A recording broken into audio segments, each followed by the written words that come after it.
정치권 관심 뉴스 짚어보겠습니다. 이동학 전 더불어민주당 최고위원, 이준우 국민의힘 미디어 대변인과 함께합니다. 안녕하십니까? 네, 안녕하세요. 자, 먼저 선관위 사태부터 좀 살펴보겠습니다. 당일에 이 대응이 좀 늦었던 이유가 그 투표용지에 일련 번호를 매기느라 그랬다고 해요. 어떻게 보셨어요? 아니 그러니까 일련 변호라고 하는 것이 그러니까 부족할지 몰랐다라고 하는 거고 실제로는 그 현장에서도 계속해서 이 부족할 것 같다라고 미리 사전부터 공지가 됐던 거 아닙니까? 그래서 제발 이거 좀 갖다 달라라고 했는데 연락도 안 되고 뭐도 안 되고 이제 그런 상황이다 보니까 저희들이 볼 때는 애초에 이 부분들을 철두철미하게 준비를 안 했던 거 아니냐. 그러니까 현장에서 그런 소식이 왔음에도 불구하고 본인들이 그 일련 번호, 근데 그 일련 번호는 도대체 누가 매기는 건지, 실제로 권한이 있는 건지 이러한 부분들까지도 지금 다 나오게 되면서 이 선관위의 이 부실 선거라고 하는 것은 피할 수가 없게 됐고요. 그 결과 지금 신뢰가 굉장히 바닥으로 떨어지고 있는 상황입니다. 그러니까 한쪽에서는 이거 해체해야 된다라는 얘기까지 나오고 있는 상황인데 송파구뿐만 아니라 수없이 많은 지역에서 그런 일들이 일어났다고 하니까 총체적으로 선관위가 과연 의지가 있었는가 이 부분에 대해서 저희들이 뭐 아연실색하지 않을 수 없다 이렇게 봅니다. 그러니까 지금 투표지 부정 문제뿐 아니라 후보 득표수도 바꿔 적은 사례가 있고요. 그리고 개표 결과를 중복 입력한 일도 있었습니다. 참 기가 막히고 참 어이가 없는 상황이죠. 방금 말씀하신 것처럼 이제 선거 사무원이 이제 2명 정도가 투표용지를 손으로 쓰고 있었다 그러더라고요. 이제 투표용지가 안 오니까 현장에 있던 이제 일반직 공무원이 찾아간 겁니다. 선관위 사무실에 갔더니 2명이 수기로 번호를 매기고 있다 보니까 이 사람들이 현장에서 투표용지 부족하다 어떻게 해야 되느냐 등등의 질문을 했는데 거기에 대해서 본인이 답을 못 하는 거예요. 왜냐하면 2명이서 그 많은 투표용지에다 다 일련번호를 적어야 되니까. 그러니까 이런 엉망진창이 상황이 됐던 거고요. 이게 근원적으로는요, 단순히 엉망진창이다가 아니라 이거 선거법 위반입니다. 선거법 150조 10항에 따르면 투표용지에는 일련 번호를 인쇄해야 한다고 되어 있습니다. 그러니까 수기가 금지인 거죠. 왜냐하면 수정이나 조작이 됐기 때문인데 그런 상황을 만들었다라는 것을 보면 전혀 준비가 안 되어 있다는 거고요. 또 이번에 투표 이제 개표를 했으면 결과가 나왔을 건데 결과를 전산에 입력이 되지 않습니까? 그거를 다른 사람의 후보에게 준다든가 또는 이제 다른 투표소에 넣는다든가라고 해가지고 전부 다 꼬여버리는 이런 경우가 됐습니다. 이것 때문에 지금 사라진 투표자 수도 1000명이 넘는다라는 얘기가 나오고 있는데 지금 현재까지 그런 거지 전국적으로 전수조사를 한다면 이런 식으로 오기위라든가 또는 이제 바꿔서 입력하는 거 이런 것 때문에 잘못 입력된 투표용지 수가 얼마나 있을지 알 수 없는 상황이다. 말씀을 드립니다. 그리고 선관위 뭐 조사위원장인가요? 그분께서 총체적인 지휘 체계가 없었다라고 얘기하는데 이건 참 이제 소잃고 외양간 고치는 그런 발언이라고 생각됩니다. 왜냐하면 그 안에서 얘기 들어보니까는 처음부터 애당초 이런 상황이 생길 거를 가정을 못했다 그러더라고요. 가정을 못했으니까 뭐죠? 이런 상황이 생겼을 때 대응할 수 있는 대응 매뉴얼도 없었던 거죠. 그러니까 전부 다 이런 처음 상황이 생긴 것에 대해서 다 당황하면서 어영부영하면서 연락이 오면 내가 책임자가 아닌데 내가 혹시나 거기에 답을 줬다가 나중에 내가 책임져야 되는 거 아니야? 라고 하면서 전부 다 소극적으로 피하면서 사태가 더 커지는 그런 문제가 발생했다고 봅니다. 게다가 지금 그 선관위의 부실 관리가 이번이 처음이 아니거든요. 이른바 그 소쿠리 투표 논란도 있었는데 그때도 성과급을 지금 다 챙겨갔다고 하는데 이런 부분들을 보면 어떻게 보면 좀 선관위가 그동안 방만했던 게 아닐까 싶거든요. 그렇죠. 왜냐하면 견제받지 않았기 때문에 헌법기관이라는 이유로 독립과 자립으로 가야 된다라고 했던 헌법적 논리가 있었기 때문에 감사도 사실상 불가능했던 거 아닙니까? 그러니까 거의 고인 물은 썩는다라고 하는 그 이치를 그대로 보여준 것이 아니냐라는 생각이 들고 중앙선관위원장도 대법관이 합니다. 그리고 각 지역 선관위 위원장도 그 지역의 법원장들이 합니다. 근데 지금 다 그만두고 이제 다시 법원으로 돌아가고 있는 상황인데 제가 볼 땐 이거 무책임한 거예요. 이게 지금 이렇게 해결될 수 있는 일들이 아니죠. 그리고 지금 이렇게 성과급 받고 뭐하고 했다라고 하는데 제3의 월급 봉투였다고 저는 생각을 해요. 이분들이 일할 의지가 없었어요. 그 제대로 관리할 의지도 제가 볼 땐 없었고요. 아무도 관리하지 않으니까 본인들 스스로도 그냥 구중궁궐에서 제3의 월급 뭐 몇천만 원씩 더 받고 이렇게 하는 거예요. 회의 참석할 때마다 회의 수당 받고. 그러니까 그런 차원에서 앞으로는 견제 받을 수 있는 장치까지도 반드시 만들어야 되겠다라는 생각이 들고 그다음에 저는 헌법 7조에 보면 공무원은 국민에 대한 봉사자이다. 라고 하는 대목이 있습니다. 예. 그리고 국민에 대해서도 책임을 진다라고 되어 있습니다. 근데 선관위가 그동안 선거 관리를 하면서 수없이 많은 국민들에게 투표장에 나와야 됩니다. 민주주의의 꽃은 투표입니다. 얼마나 홍보했습니까? 그런데 정작 본인들은 준비했던 게 이렇게 엉망이었다라고 하는 게 드러난 만큼 저는 그대로 그만두고 이 일이 끝나서는 안 된다고 생각하고요. 개혁은 개혁대로 하지만 이 문제에 관련된 여러 사람들 형사처벌까지도 결국 다 가야 된다라고 생각하고 그래야만 다시는 이러한 일들이 다시 발생되지 않을 수 있는 이 고리가 되기 때문에 저는 그러한 부분들까지 철저하게 봐야 되고 특히나 법원장들 같은 경우에는 전 탄핵도 고려해야 된다 이런 생각입니다. 예. 자, 선관위 개혁에 대해 말씀해 주셨는데 김민석 총리를 비롯해서 정치권에서 선관위에 대해서는 해체 수준의 개혁이 필요하다 이런 말들이 나오거든요. 공감하십니까? 네, 공감하죠, 당연히. 이 해체 수준의 개혁 요구는 국민의힘에서 처음 요구했습니다. 근데 이제 김민석 총리 여기에 대해서 화답을 해주었기 때문에 오늘 장동영 대표가 3자 회동을 하자 김민석 총리, 정청래 당대표, 장동영 대표 3명이 오늘 모여서라도 선관위 해체 수준의 개혁을 어떻게 할지 구체적으로 논의하자라고 제안을 했습니다. 예. 근데 아직 답은 이제 아직 오지 않은 상태인데 지금 전 국민들이 선관위의 이 참정권 박탈 사건에 대해서 굉장히 분노하고 있고 이게 자칫하면 더 길어지면서 나중에 정권 타도 문제로 이게 번질 수가 있는 그런 분위기가 감지되다 보니까 김민석 국무총리가 직접 나서가지고 선관위에 대해서 강한 개혁을 하겠다라는 메시지를 낸 게 아닌가 싶은 생각이 듭니다. 지금 국민들 진짜 열불나게 하는 그런 모습이 또 어제 보도가 됐죠. 선관위 직원이 이 난리 속에서 지금 선관위 사무실 안에서 골프 스윙 연습한 장면이 영상에 찍혔습니다. 참 말이 안 되는 상황인 거죠. 이 선관위 때문에 전 국민들이 헌법 유린 사태라고 규정하면서 재선거라고 외치고 있는 이 상황에서 본인은 한가하게 선관위에 출근해가지고 거울 앞에 서가지고 골프 스윙하는 모습을 보였다는 게 정말 정신이 있느냐라는 생각이 들고요. 예산도 그렇습니다. 아까 보니까 성과급 99.99% 지급했다 그러는데요. 이게 1,000원 빼고 다 썼다고 그럽니다. 그 정도 참 염치가 없다. 소쿠리 투표 때문에 당시에 선관위 위원장이 사퇴까지 했음에도 불구하고 나머지 선관위 직원들의 성과급을 받았다는 건 말이 되지 않는다. 그리고 특별 정려금이라는 게 있다고 그럽니다. 근데 저는 이번에 처음 알았어요. 예. 저도 국회에서 예산 심사를 20년 가까이 했는데 특별 정려금이라는 제도를 들어보지 못했습니다. 이게 왜 그러냐?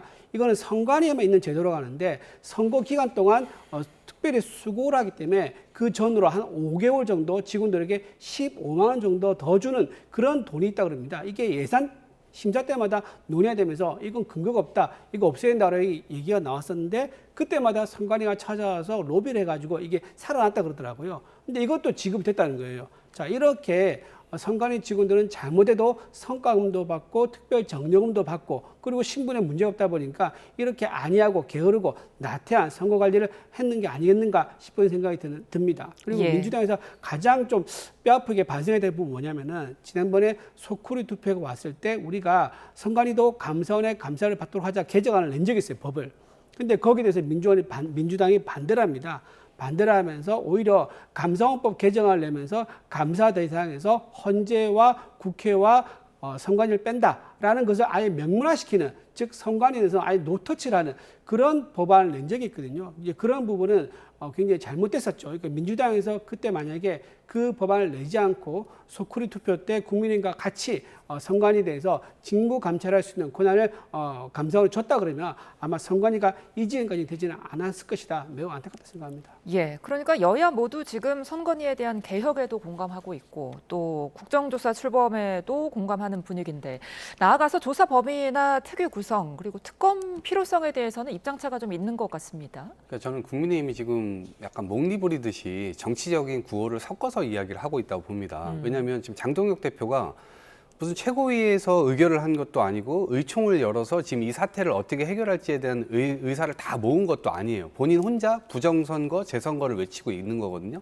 광장에서 시민들은 저는 그럴 수 있다고 봅니다. 근데 공당의 당대표가 그런 부정선거 세력들과 섞여 들어가가지고 거기에서 그런 이 이미지를 만들어가는 것, 이건 대단히 부적절하다 보고 그런 광장에서의 지금 민심이 결국에는 빨리 개혁해라라고 하는 건데 무리한 요구를 하고 있다 보여져요. 왜냐하면 국회에서 특위를 끓일 때는 아니 비례로 꾸리는 거잖아요. 그런데 동수를 지금 이야기하고 있습니다. 거기에다가 위원장까지 국민의힘이 맡아야 된다고 얘기를 하고 있어요. 저는요, 많은 것들이 양보된다 하더라도 의원이 여야가 동수로 들어갈 수는 있다고 봅니다. 뭐 야당들이 굉장히 많으니까 그러한 인원들까지 다 해가지고 어쨌든 모두에게 다 적용이 됐던 선거 관리이니까요. 그렇게 다 들어올 수는 있다고 보는데 위원장까지 한다? 근데 더더군다나 지금 야당의 당대표, 그러니까 국민의힘의 당대표가 부정선거까지 외치고 있는 상황입니다. 예. 이제 그런 상황에서 저는 뭔가 정상적인 어떤 이런 절차에 그러한 인식을 가진 사람이 지금 들어와가지고 실제로 그러한 영향력을 미칠 것인가 이런 부분들이 굉장히 우려가 많이 됩니다. 예. 그런 차원에서 지금 무리한 주장을 하고 있고 또 이것이 무슨 정권 타도까지 간다. 사실은 지금 정권이 연루된 것이 아니잖아요. 헌법기관으로 독립적이고 자립적으로 일을 하다가 제대로 된 준비를 못했고 제대로 일을 안 했기 때문에 그 부분에 대한 공분을 사고 있는 거고 이것은 민주당 역시도 당연히 심판해야 된다. 반드시 바꿔야 된다. 이런 생각을 가지고 있기 때문에 그런 지점에서 정치적 구호를 좀 빼야 된다라고 하는 생각인데 그러한 부분들을 계속해서 고수하면 이 민심을 받아들일 수 있겠습니까? 그러니까 좀 시간만 지금 낭비되는 상황이 초래되는데 이 부분에 대해서는 국민의힘에서 좀 철회를 하고 제대로 일이 진행될 수 있도록 협조하는 것이 우선이다 이렇게 생각합니다. 예, 그러니까 민주당은 국민의힘과는 좀 입장 차가 있는데 청와대에서는 여야가 합의하면 선관위 특검을 받아들이겠다고 했거든요. 필요성 얼마나 보세요? 매우 높죠. 그리고 특검 이건 국정조사랑 함께 가야 된다고 말씀드립니다. 예. 특검은요, 지금 민주당이 지금 모든 걸 다 가지고 있는 상황 아닙니까? 그리고 민주당에서 이제 뭐만 하면 특검했었죠? 뭐 사건만 터지면 다 특검을 했었습니다. 지난번에 특검 이제 1차, 2차, 3차 특검을 해가지고 개헌 관련된 걸 특검했었죠. 그리고 또 그것도 부족해서 종합 특검하고 있는데 헌법 유린사 때 참정권 박탈된 이 사건에 대해서 왜 특검이 되면 안 되는지 거기에 대해서 명확히 설명하지 않으면서 특검은 좀 이따 하자라고 얘기하고 있는 거예요. 말이 되지 않는 거죠. 지금 특검을 통해 가지고 빨리 증거물을 압수해야 되는데 지금 합수본에서 증거물들을 압수했습니다. 합수본에서 하니까 저희가 의심스러운 거예요. 왜냐? 지난번에 합수본에 맡긴 적이 있습니다. 어떤 사건이죠? 전재수 의원 통일과 관련된 사건을 합수본에서 했습니다. 그때 어떻게 됐습니까? 전재수 의원이 공천 받자마자 합수본에서 전부 다 무혐의 처분했던 적이 있습니다. 그러니까 국민의힘에서 보기에는 합수본이 이재명 정권의 카르텔 아니냐라는 의심이 들기 때문에 이건 합수본에 맡기면 안 된다. 객관적이고 중립적인 특검에서 해야 된다라는 것이 우리 국민의힘의 입장인 겁니다. 예. 자, 그리고 지금 국정조사하는 거에 대해서도 의원 동수는 같이 할 수 있다고 해서 굉장히 진보적인 얘기해서 그건 다행이라고 생각합니다. 하지만 아까 제가 말씀드린 것처럼 지난번에 소쿠리 투표 때 개정안에 대해서 개정은 오히려 민주당이 내면서 중앙선관위가 감사원의 감사를 받지 못하도록 했던 전력이 있기 때문에 우리는 국정조사를 하더라도 여야 동수 좋아요. 좋은데 위원장도 같이 해야지 민주당이 지난번처럼 그렇게 또 뒤늦게 선관위를 감싸는 그런 행태를 막을 수 있고 국민들에게 실제 어떻게 이게 잘못됐는지 그 과정과 원인, 책임자를 묻는 그런 것을 다 명명백백하게 밝힐 수 있다고 생각합니다. 예, 자 선관위 조사와 개혁 어떻게 이루어질지 좀 지켜보기로 하고요. 이어서 여야 각 당 상황 좀 살펴보겠습니다. 지방선거 이후 여야 양당 대표에게 선거 책임론이 거세게 일고 있는데요. 정청래 대표의 정권은 짧다 발언 논란이 확산하고 있습니다. 관련 이야기 듣고 이야기 이어가겠습니다. 민심이 천심입니다. 국민이 곧 하늘입니다. 국민을 이기는 정권은 없습니다. 국민은 영원하고 정권은 짧습니다. 당정청이 원팀 원보일수록 똘똘 뭉쳐 이재명 정부의 성공을 위해 최선을 다하겠습니다. 국민과 당원은 영원하지만 당권은 짧습니다. 네, 정권은 짧다. 이 발언의 파장을 의식한 듯이 정청래 대표가 이후에는 단결을 좀 계속 강조하는 모습이었는데요. 어제 호남에서도 비판의 목소리가 공개적으로 나왔습니다. 현재 상황 어떻게 보고 계세요? 분열적 양상이 좀 더 커지는 모양으로 갈 거고요. 왜냐하면 지난 2월 달에 이미 조국혁신당과 합당을 외치면서 그때 분열적 요소가 이미 파생이 됐습니다. 예. 그리고 이번 보궐선거 때 평택이라고 하는 지역이 사실상 평택 시민들만 쳐다봤던 선거가 아니고 우리 지지층들이 전국적으로 상당히 많이 쳐다봤던 지역입니다. 근데 그 지역에서 분열적 양상은 더 커졌어요.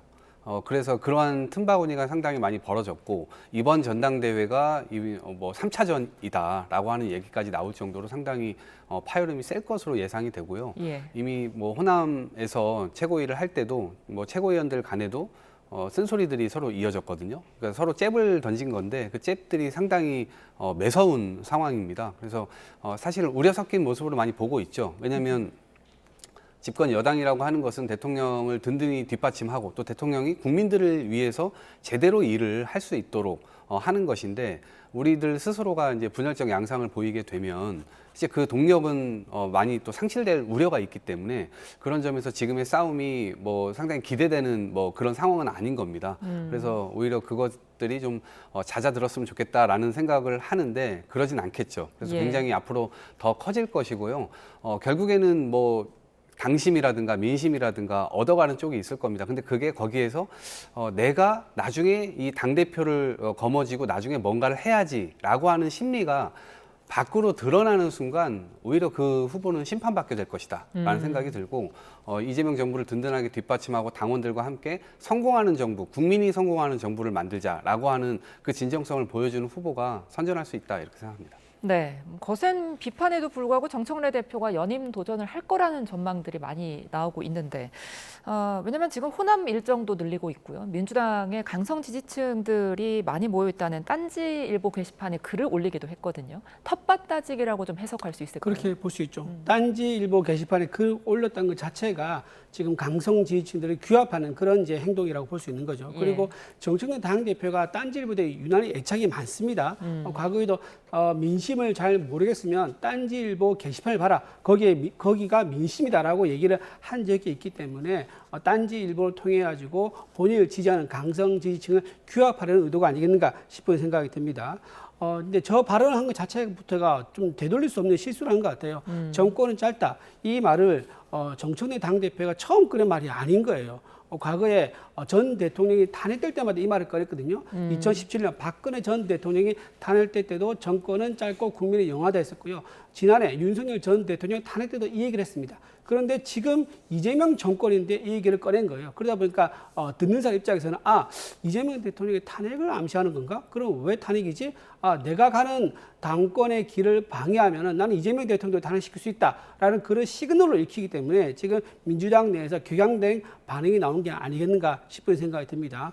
오늘 또 국회의원 중에서 최고령 의원이죠. 박지원 의원이 정청래 대표 사퇴하고 전당대회 불출마 선언해라라고 공개적으로 얘기했습니다. 그러니까 박지원 의원은 그전에는 약간 이제 중립적으로 알아듣게 좀 부드럽게 얘기를 했었는데 이제는 딱 노골적으로 그냥 사퇴라고 얘기할 정도가 된 거예요. 또 거기에 또 저항해가지고 최민희 의원은 사퇴 앞에 하지 마라라고 하면서 정청래 대표를 지지한 세력과 뉴 이재명 계열로 분류돼서 대통령을 지지하는 세력 간에 정말 피 튀기는 싸움이 벌어지고 있는 상황인 거고요.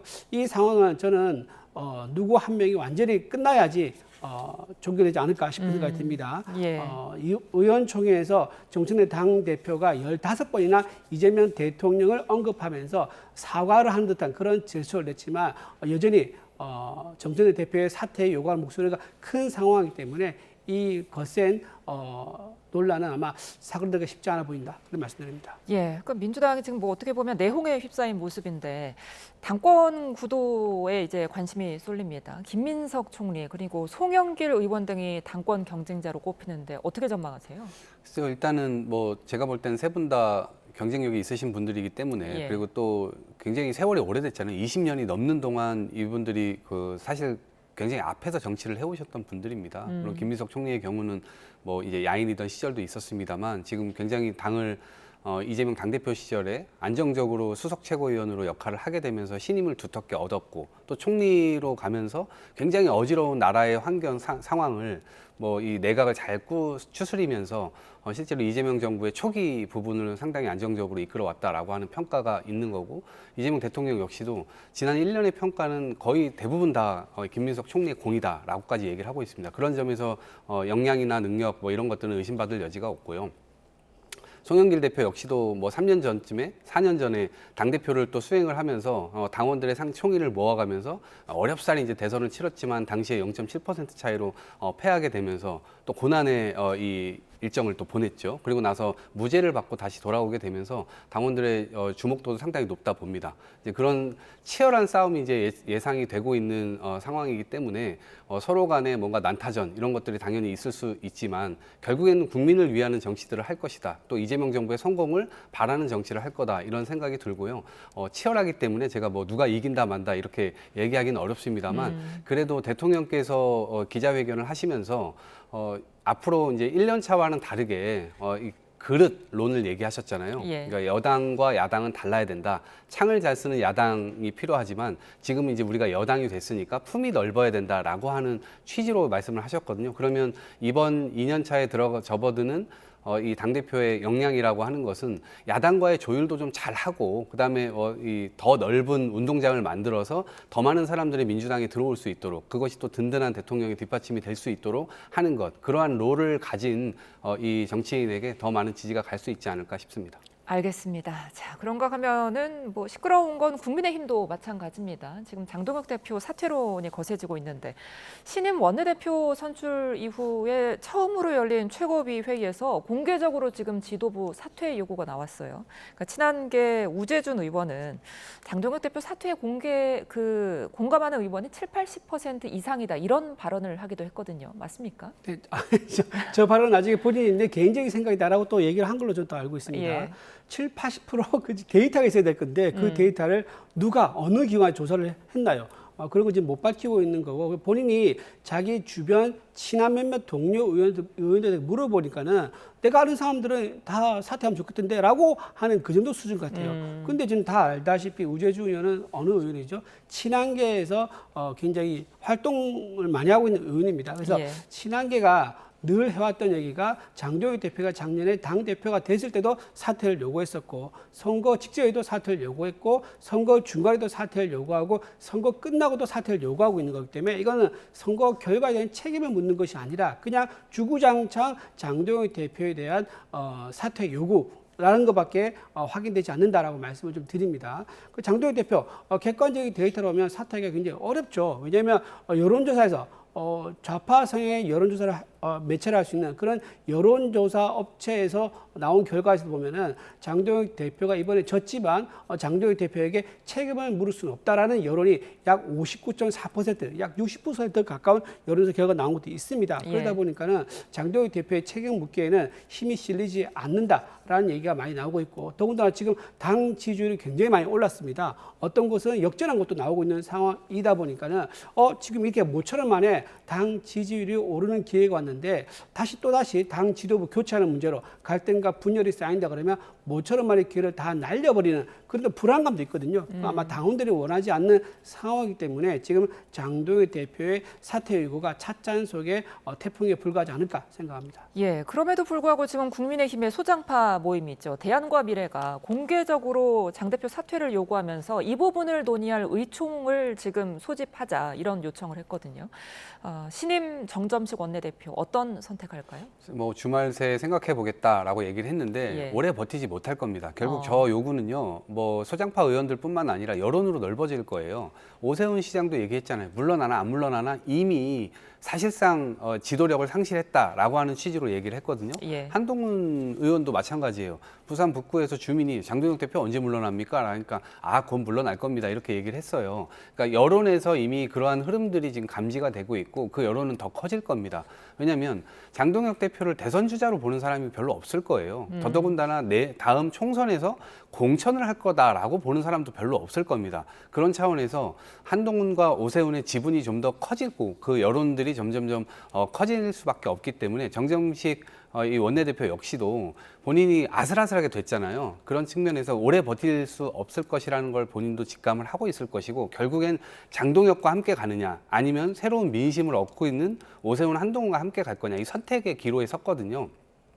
그런 차원에서 보면 오세훈 한동훈의 어떤 이 기류 이런 것들 그리고 소장파의 기류 앞으로 민심의 기류 이런 것들을 본인 스스로 온몸으로 막으면서 친윤 색채를 그대로 유지해가면서 역사 속으로 들어갈 그런 선택을 하기는 굉장히 어려울 것이다. 그런 점에서 장동혁 대표도 오래 버티기가 어려울 것이고요. 정점식 원내대표는 결국에는 민심을 부합하는 방향으로 이 선택을 하게 될 것이고 의총을 열어서 그것들을 논의하게 되지 않을까. 이제 당장 이번 주가 아니더라도 그 흐름은 점점 거세질 것이기 때문에요. 조만간에 그러한 일들이 있을 것이다. 저는 그렇게 예측합니다. 제가 한 말씀 안 드릴 수가 없는데 역대 당 지지율이 이렇게 높은 이런 상황에서 당 대표를 바꾼 그런 선례가 있습니까? 아니, 보통 그 당 대표 지도부가 물러나는 경우는요, 비대위 체제로 바뀌는 경우는 당 지지율이 떨어지고 그 상태가 지속될 때 그때 보통 당 대표를 사퇴하라 요구하고 그다음 비대위 체제로 넘어갑니다. 그런 경우가 있으면 모르겠는데 지금 전혀 그러지 않습니다. 이번에 선거 결과 선방했다라고 평가 나오고 있고 당 지지율이 오히려 역전했다고 나오고 있는데 도대체 무슨 근거를 가지고 그렇게 얘기를 하겠느냐. 아마도 민주당에서는 한동훈 의원이 오는 게 반가운 모양입니다. 왜냐하면 지난번에 한동훈 의원이 국민의힘을 이끌었을 때 어땠습니까? 당내 갈등과 분열로 민주당이 역대 최의석을 확보할 수 있었습니다. 그러니까 한동훈 의원이 국민의힘을 이끌게 되면 갈등과 분열이 일어날 것이고 그러면 2년 뒤에 있는 총선에서 유리한 고지를 점할 수 있을 것이다. 아마 그런 계산 속에서 계속해서 장동혁 대표 물러나고 빨리 한동훈 의원이 대표가 되면 좋겠다라는 그런 바람을 노골적으로 드러낸 것에 대해서 국민의 당원들은 아마 용납하지 않을 것이다 봅니다. 예, 알겠습니다. 정점식 원내대표가 의총을 과연 소집할지 좀 지켜봐야겠습니다. 지금까지 이동학 전 더불어민주당 최고위원, 이준우 국민의힘 미디어 대변인과 함께했습니다. 고맙습니다.